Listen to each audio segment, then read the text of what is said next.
You showed the world the most important lesson that can be learned today, and that is that when working people stand together, when we don't let them divide us up, there is nothing we cannot accomplish. Running a great and winning campaign was extremely difficult, but governing a city of 8 million people with all of its complexities and all of the problems that Zohran is inheriting will be even harder. Zohran needed your help to win the election. Now he will need your help to govern. Grassroots democracy and people participating in the day-to-day struggles of this city will lead to good governance. Please remain involved. You know, all of us have heard how Zohran's opponents have called the agenda that he campaigned on radical, communistic, and absolutely unachievable. Really? That's not what we believe. In the richest country in the history of the world, making sure that people can live in affordable housing is not radical. It is the right and decent thing to do. And in the midst of a massive housing crisis, it is exactly what the people of this city and this country want and need. Providing free and high-quality child care is not radical.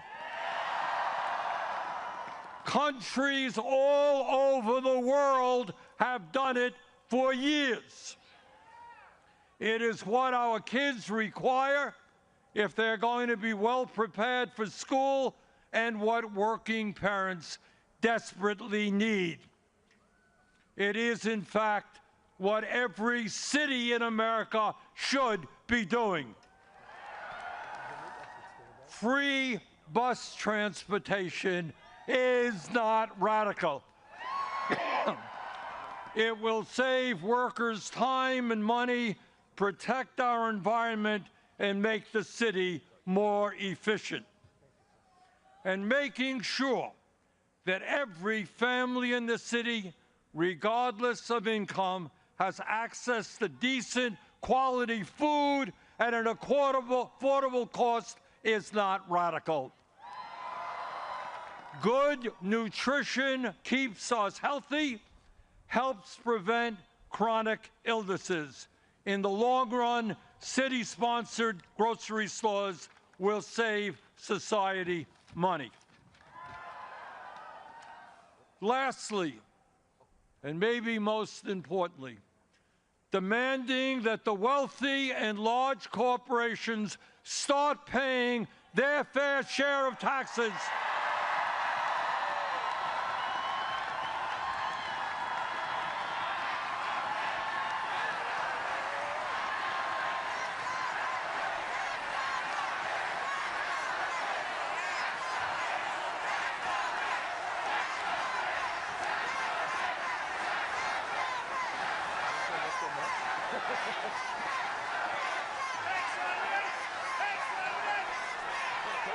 As I was saying,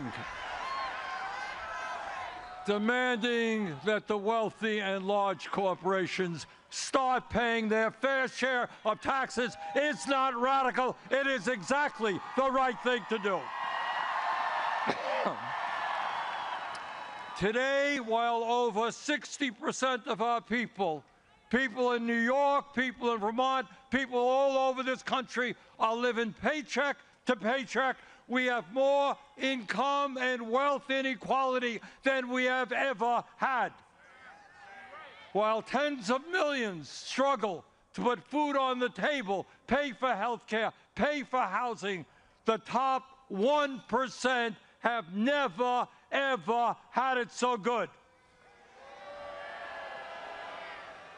And yet, there are billionaires and large corporations that pay almost nothing in taxes. That has got to end. That will end.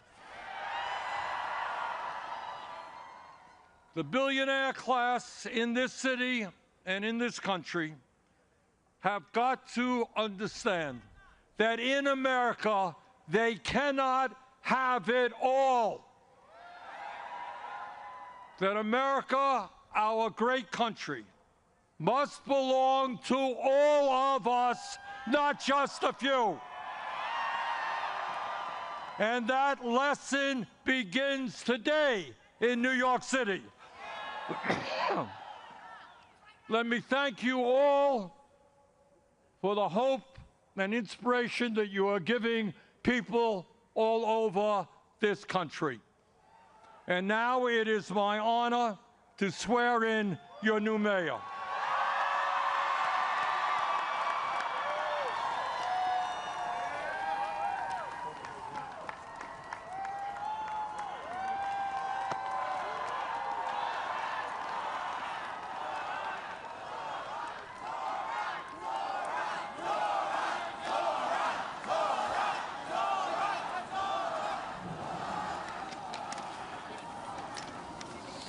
Please repeat after me.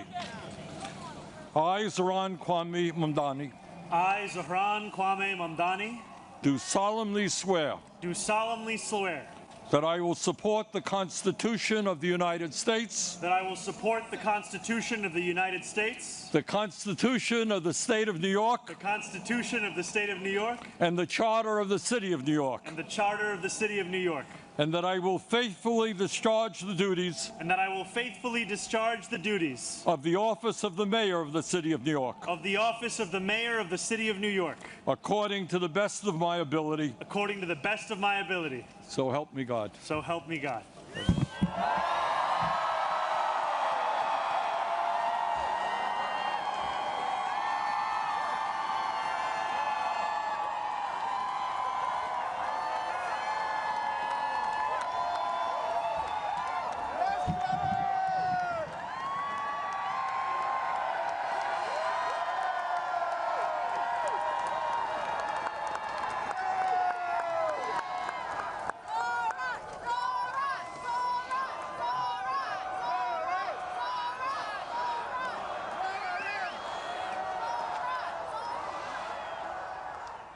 My fellow New Yorkers,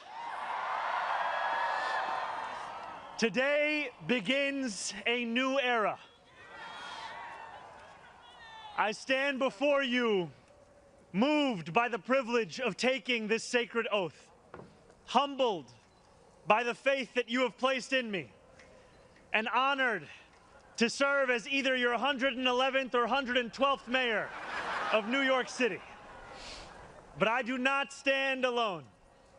I stand alongside you, the tens of thousands of you gathered here in Lower Manhattan, warmed against the January chill by the resurgent flame of hope.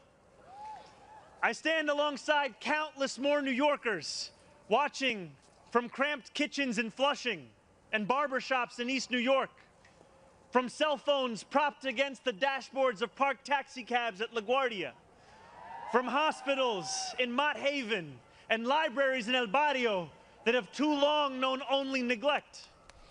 I stand alongside construction workers in steel-toed boots and halal cart vendors whose knees ache from working all day.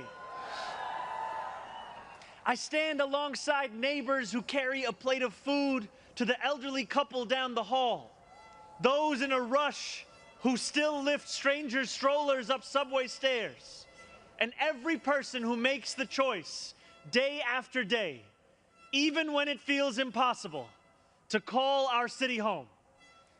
I stand alongside over 1 million New Yorkers who voted for this day nearly 2 months ago. And I stand just as resolutely alongside those who did not. I know there are some who view this administration with distrust or disdain, or who see politics as permanently broken. And while only action can change minds, I promise you this: if you are a New Yorker, I am your mayor.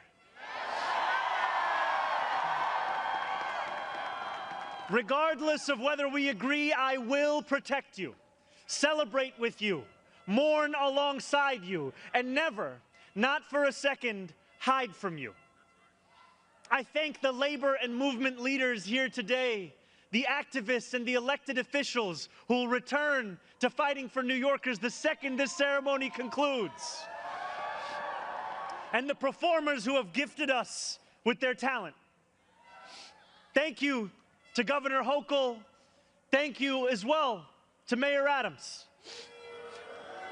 Dorothy's son, a son of Brownsville who rose from washing dishes to the highest position in our city, for being here as well.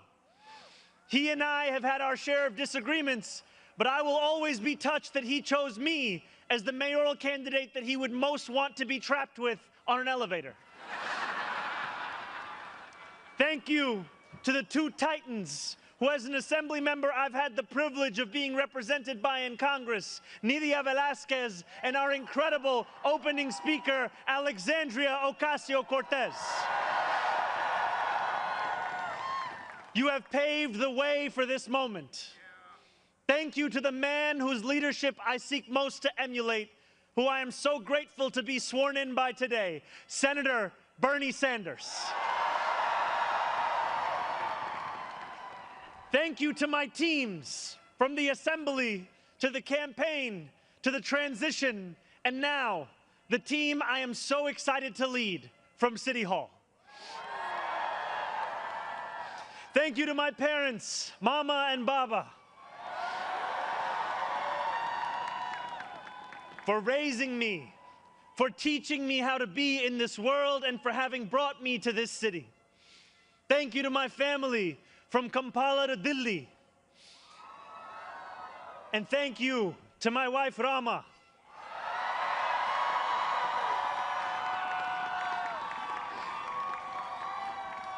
For being my best friend and for always showing me the beauty in everyday things. And most of all, thank you to the people of New York. A moment like this comes rarely. Seldom do we hold such an opportunity to transform and reinvent. Rarer still is it the people themselves whose hands are the ones upon the levers of change. And yet we know that too often in our past, moments of great possibility have been promptly surrendered to small imagination and smaller ambition. What was promised was never pursued. What could have changed remained the same. For the New Yorkers most eager to see our city remade, the weight has only grown heavier. The wait has only grown longer. In writing this address, I have been told that this is the occasion to reset expectations, that I should use this opportunity to encourage the people of New York to ask for little and expect even less. I will do no such thing. The only expectation I seek to reset is that of small expectations. Beginning today, we will govern expansively and audaciously. We may not always succeed, but never will we be accused of lacking the courage to try. To those who insist that the era of big government is over, hear me when I say this. No longer will City Hall hesitate to use its power to improve New Yorkers' lives. For too long, we have turned to the private sector for greatness while accepting mediocrity from those who serve the public.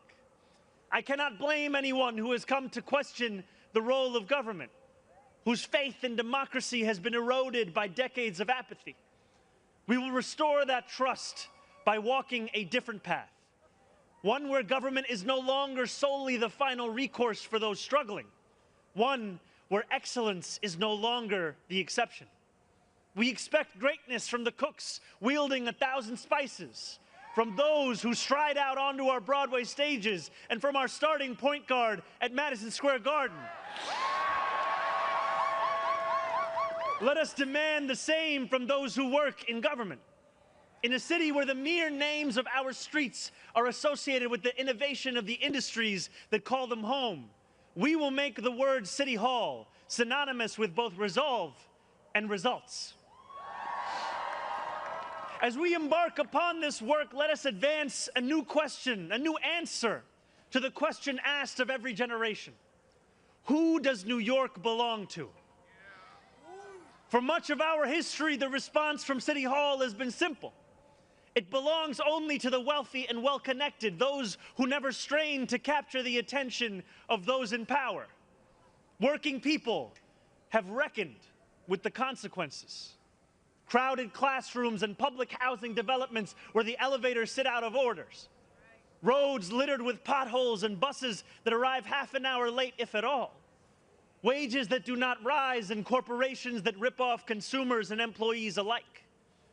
And still, there have been brief, fleeting moments where the equation changed. 12 years ago, Bill de Blasio stood where I stand now as he promised to put an end to economic and social inequalities that divided our city into two.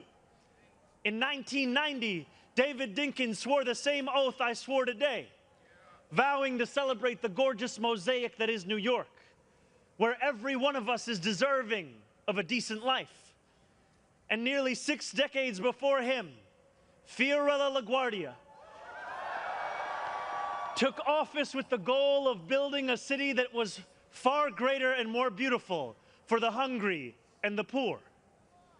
Some of these mayors achieved more success than others, but they were unified by a shared belief that New York could belong to more than just a privileged few. It could belong to those who operate our subways and rake our parks, those who feed us biryani and beef patties, picanha and pastrami on rye. And they know that this belief could be made true if only government dared to work hardest for those who work hardest. Over the years to come, my administration will resurrect that legacy. City Hall will deliver an agenda of safety, affordability, and abundance, where government looks and lives like the people it represents, never flinches in the fight against corporate greed, and refuses to cower before challenges that others have deemed too complicated. In so doing, we will provide our own answer to that age-old question. Who does New York belong to? Well, my friends, we can look to Madiba and the South African Freedom Charter. New York belongs to all who live in it. Together, we will tell a new story of our city. This will not be a tale of one city governed only by the 1%, nor will it be a tale of two cities, the rich versus the poor. It will be a tale of 8.5 million cities, each of them a New Yorker with hopes and fears, each a universe, each of them woven together.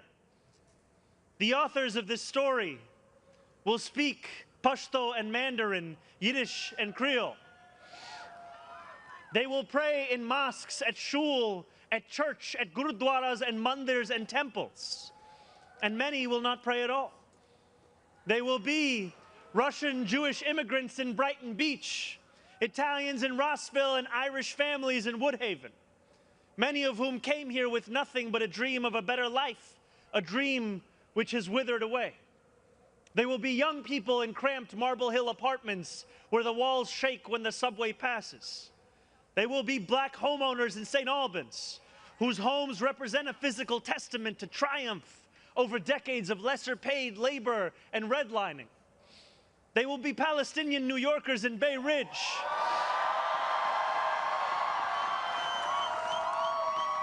who will no longer have to contend with a politics that speaks of universalism and then makes them the exception.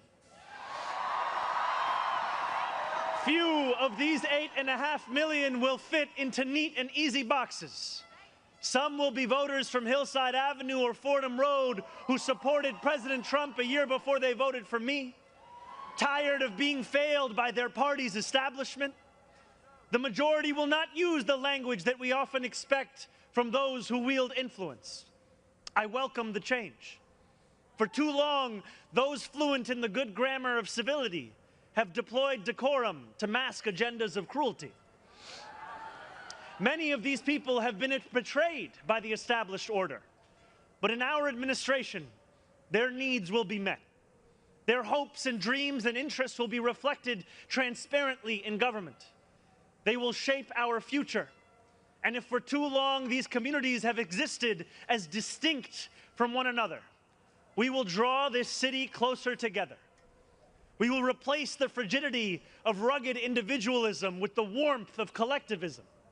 If our campaign demonstrated that the people of New York yearn for solidarity, then let this government foster it. Because no matter what you eat, how you pray, or where you come from, the words that most define us are the two we all share: New Yorkers. And it will be New Yorkers who reform a long broken property tax system. New Yorkers who will create a new Department of Community Safety that will tackle the mental health crisis and let the police focus on the job they signed up to do. New Yorkers who will take on the bad landlords who mistreat their tenants and free small business owners from the shackles of bloated bureaucracy. And I am proud to be one of those New Yorkers. When we won the primary last June, there were many who said these aspirations and those who held them had come out of nowhere. Yet one man's nowhere is another man's somewhere. This movement came out of 8.5 million somewheres. Taxi cab depots and Amazon warehouses, DSA meetings and curbside domino games. The powers that be had looked away from these places for quite some time if they'd known about them at all. So they dismissed them as nowhere. But in our city, where every corner of these 5 boroughs holds power, there is no nowhere and there is no no one. There is only New York and there are only New Yorkers. 8.5 million New Yorkers will speak this new era into existence. It will be loud. It will be different. It will feel like the New York we love. No matter how long you have called this city home, that love has shaped your life. I know that it has shaped mine. This is the city where I set land speed records on my Razor scooter at the age of 12. Quickest 4 blocks of my life. The city where I ate powdered donuts at half times during AYSO soccer games and realized I probably was not going to be going pro. The city where I devoured 2 big slices at Coronet's Pizza, played cricket with my friends at Ferry Point Park, and took the 1 train to the BX10 only to still show up late to Bronx Science. The city where I have gone on hunger strike just outside these gates. Sat claustrophobic on a stalled N train just after Atlantic Avenue and waited in quiet terror for my father to emerge from 26 Federal Plaza. The city where I took a beautiful woman named Rama to McCarran Park on our first date and swore a different oath to become an American citizen on Pearl Street. To live in New York, to love New York, is to know that we are the stewards of something without equal in our world. Where else can you hear the sound of the steel pan, savor the smell of sancocho, and pay $9 for coffee on the same block? Where else could a Muslim kid like me grow up eating bagels and lox every Sunday? That love will be our guide as we pursue our agenda. Here, where the language of the New Deal was born, we will return the vast resources of this city to the workers who call it home. Not only will we make it possible for every New Yorker to afford a life they love once again. We will overcome the isolation that too many feel and connect the people of this city to one another. The cost of childcare will no longer discourage young adults from starting a family, because we will deliver universal childcare for the many by taxing the wealthiest few. Those in rent-stabilized homes will no longer dread the latest rent hike, because we will freeze the rent. Getting on a bus without worrying about a fare hike or whether you'll be able to get to your destination on time will no longer be deemed a small miracle, because we will make those buses fast and free. These policies are not simply about the costs we make free, but the lives we fill with freedom. For too long in our city, freedom has belonged only to those who can afford to buy it. Our city hall will change that. These promises carried our movement to City Hall, and they will carry us from the rallying cries of a campaign to the realities of a new era in politics. 2 Sundays ago, as snow softly fell, I spent 12 hours at the Museum of the Moving Image in Astoria, listening to New Yorkers from every borough as they told me about the city that is theirs. We discussed construction hours on the Van Wyck Expressway and EBT eligibility, affordable housing for artists and ICE raids. I spoke to a man named TJ who said that one day a few years ago, his heart broke as he realized that he would never get ahead here, no matter how hard he worked. I spoke to a Pakistani auntie named Samina, who told me that this movement had fostered something too rare: softness in people's hearts. As she said to me in Urdu, "Logo ke dil badal gaye hain." 142 New Yorkers out of 8.5 million. And yet, if anything united each person sitting across from me, it was the shared recognition that this moment demands a new politics and a new approach to power. We will deliver nothing less as we work each day to make this city belong to more of its people than it did the day before. Here is what I want you to expect from the administration that this morning moved into the building behind me. We will transform the culture of City Hall from one of no to one of how. We will answer to all New Yorkers, not to any billionaire or oligarch who thinks they can buy our democracy. We will govern without shame and insecurity, making no apology for what we believe. I was elected as a democratic socialist, and I will govern as a democratic socialist.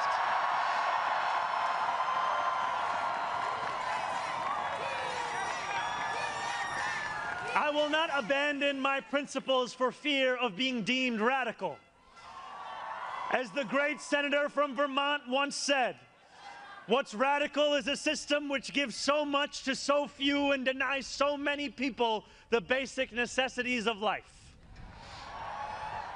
We will strive each day to ensure that no New Yorker is priced out of any one of those basic necessities. And throughout it all, we will, in the words of Jason Terrence Phillips, better known as Jadakiss or Jay to the Moi, be outside. Because this is a government of New York, by New York, and for New York.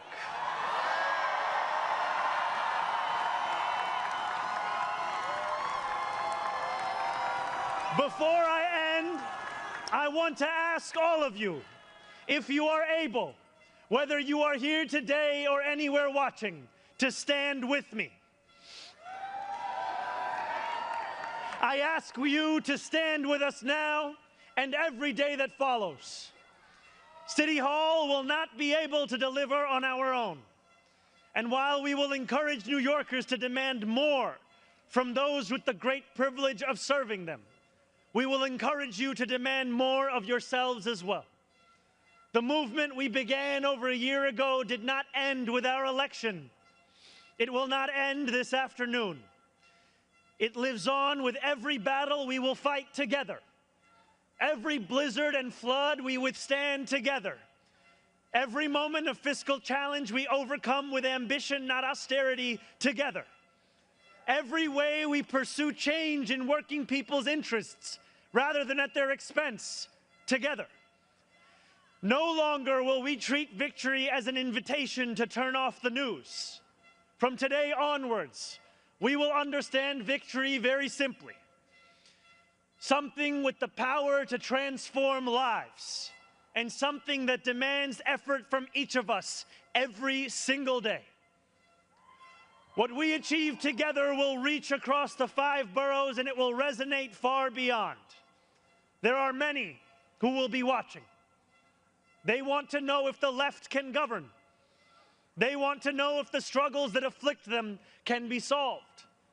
They want to know if it is right to hope again.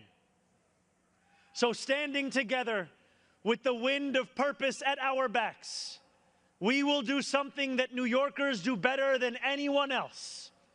We will set an example for the world.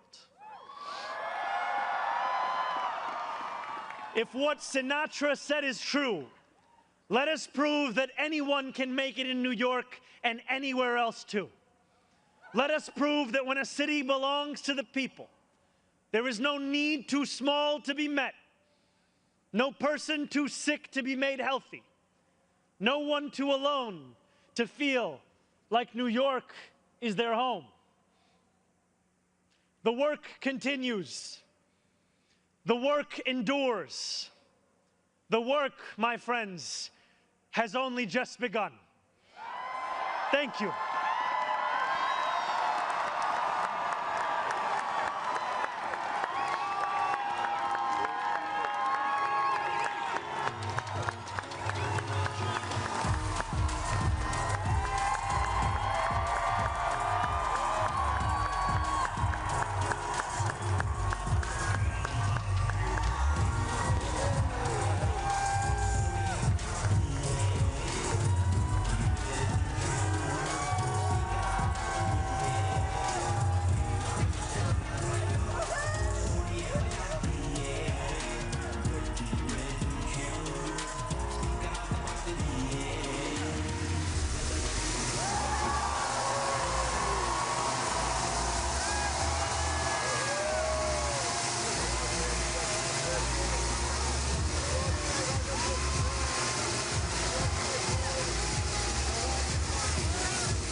Zohran, sing it, baby! New York ਵਿੱਚ ਮੁੰਡਾ ਰਹਿੰਦਾ ਸੋਹਣੀਏ ਪੰਜਾਬੀ ਏ ਗੱਡੀ ਵਿੱਚ challenger ਸਪੀਕਰਾਂ 'ਚ ਵੱਜਦੀ ਏ new York ਵਿੱਚ ਮੁੰਡਾ ਰਹਿੰਦਾ ਸੋਹਣੀਏ ਪੰਜਾਬੀ ਏ ਗੱਡੀ ਵਿੱਚ ਚੈਲੰਜਰ ਸਪੀਕਰਾਂ 'ਚ ਵੱਜਦੀ ਏ ਬਰੁਕਲਿਨ ਵਿੱਚ ਮੁੰਡਾ ਰਹਿੰਦਾ Harlem ਵਿੱਚ ਮੁੰਡਾ ਰਹਿੰਦਾ Astoria ਵਿੱਚ ਮੁੰਡਾ ਰਹਿੰਦਾ Bronx ਵਿੱਚ ਮੁੰਡਾ ਰਹਿੰਦਾ Queens ਵਿੱਚ ਮੁੰਡਾ ਰਹਿੰਦਾ Staten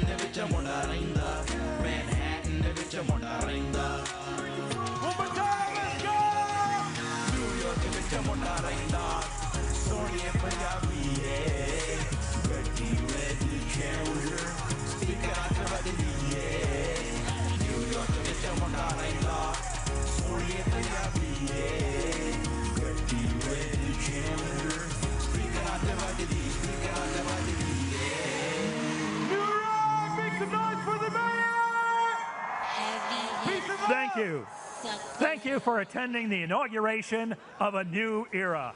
We wish you safe travels and a happy new year.